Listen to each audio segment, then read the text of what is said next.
haqiqatni gapirish uchun prezident apparatida ishlash shart emas. Yoki bo'lmasa Oliy Majlisda ham ishlash shart emas. Haqiqatni gapirish uchun har bir odamda jur'at kerak. Ozgina vatanni sevgan, ozgina o'z millatini sevgan, o'z qadriyatlarini anglagan, or nomusli odamgina haqiqatni gapiradi. Vatan nima? Qadriyat nima? Ma'naviyat o'zi nima? Odamiylik nima? Qadr qimmat, adolat o'zi nima? Mana bu tuyg'ularni faqatgina tilida gapiribgina emas, o'sha qalbida, yuragi orqali his qila olgan odamgina asl haqiqatni sizga gapiradi. O'zbekiston Respublikasi Ichki ishlar vaziri o'rinbosari, Jamoat xavfsizligi departament boshlig'i Bekmurod Abdullayev hamda Ichki ishlar vazirligi huzuridagi Jazoni ijro etish departament boshlig'i Rustam Tursunovlar o'zlari egallab turgan lavozimdan chetlashtirildi. Endi bu shaxslarni, kirdikorlarni fosh qilish uchun bir nechta tom kitoblar yozishga to'g'ri keladi. Mana shunday davlat organlarida pora bilan yoki bo'lmasa qing'ir qiyshiq ishlari bilan o'z lavozimidan ketgan odamlarning sababi bitta. Mana shu narsalarga men sababni bitta narsa deb tushunaman. Ularda vatan tuyg'usi, ularni mana shu yuqorida aytganimday faqat tilida ana shu narsalar yuragidan joy olmagan. Shuning uchun ham ular o'z jig'ildonini vatandan ustun ko'rgan holatda mana shunday vatanga xiyonat qilib, ular vatan xoini ekanligini mana amalda isbotlab turibdi. Shu o'rinda endi biz gapirishimiz mumkin. Mana shunday odamlar vazirlikda ishlab yursa-yu, qanday qilib ular siyosiy ko'r, vatanni yuragidan his qila olmagan odamlar ertaga bizni vatanimizni, bizni bola chaqalarimizni, bizni aziz tuprog'imizni, muqaddas tuprog'imizni ular qanday qilib himoya qila olishi mumkin? Hozir O'zbekistonni 38 millionga yaqin aholisi bitta qayiq ustida, suv ustida. Bordi-yu qayiq suvga cho'ksa, O'zbekistonning 38 million aholisi ham birgalikda qayiq bilan suvga cho'kib ketadi. Xavf esa ostonamizda turibdi. Faqat bu narsani tushungan, anglagan odamlargina tushunib turibdi.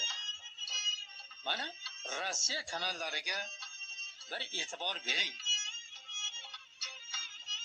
Rossiyaning markaziy kanallarida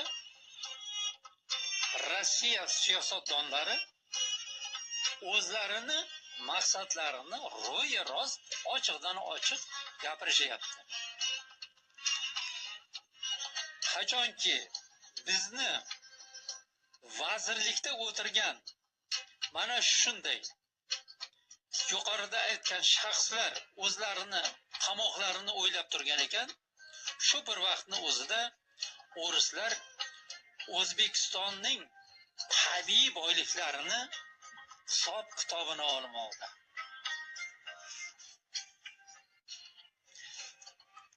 Bordi-yu, bizni vatanimizga xavf keladigan bo'lsa, mana shunday vazirlikda o'tirgan, o'zini jig'ildonini vatandan ham ustun ko'rib o'tirganlar nafaqat bu vatanni, o'zlarini, hatto bola chaqalarini ham kerak bo'lsa himoya qilolmay qolishiga mana isbot va dalil bo'lib turibdi.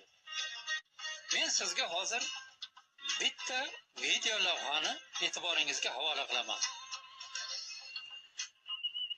Fikr sizdan.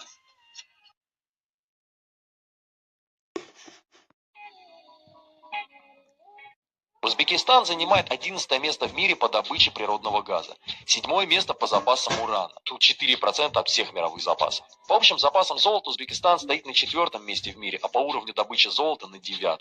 Недра и туризм – две больших опоры для местной экономики. Китайцы или корейцы приехали. Говорят, здесь много южнокорейцев жило, сейчас приезжают люди из Китая. Это как раз вот Китай — это инвестор номер 1 в Узбекистане. Ну и люди сюда едут, и китайских машин очень много. Поэтому, скорее всего, Узбекистан будет плавно разворачиваться в сторону Китая. Sayyohning aytgan gaplaridan nimani hidi kelib turganini menimcha ahmoq ham sezib turibdi. Biroq vatanni himoyasi uchun biz nimalar qilishimiz kerak ekanligini,